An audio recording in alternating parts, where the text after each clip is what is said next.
While there's nothing sweeter than spending time with my husband, we decided to make it a special day for all of us and celebrate Valentine's Day as a family. Good day, everyone, and welcome to our vlog. I am Nane Maricar, by the way. It's already 4 p.m. here in Dubai, and we are now getting ready to go out for our dinner reservation. And after we dressed the kids, ako naman ay nag-ayos ng kaunti para naman hindi ako mukhang haggard sa pupuntahan namin. Our reservation is actually at 7 p.m., but we will leave the house around 5 p.m. to stop by the church first. Usually, it only takes us 30 minutes to travel from our place to the church.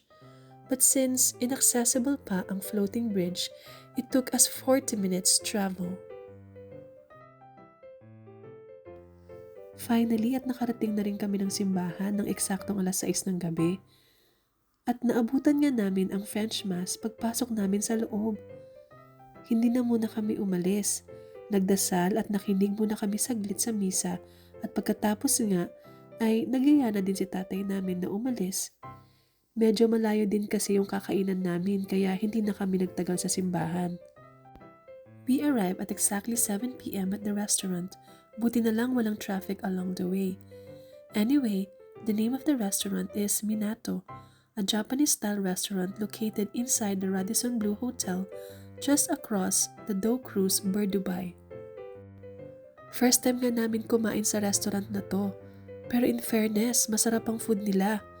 At since favorite nga namin ng mga boys ko, ang Japanese food, heto nga at excited na silang kumuha ng makakain nila agad. Makikita mo na fresh din pala nilang ginagawa ang mga sushi dito, kaya naman pala masarap. Meron din pala silang teppanyaki dito at ramen. Heto nga at nagpaluto muna ako. Gusto ko muna kasing simulan sa paghigop ng mainit na sabaw. At habang inaantay ko ngang maluto yung pinaluto kong teppanyaki, ay inuna ko munang pakainin itong bunso ko. At tingnan nyo naman, talagang nag-e-enjoy siya sa kanyang pag-upo at pagkain. Heto nga at nakataas pa ang paa.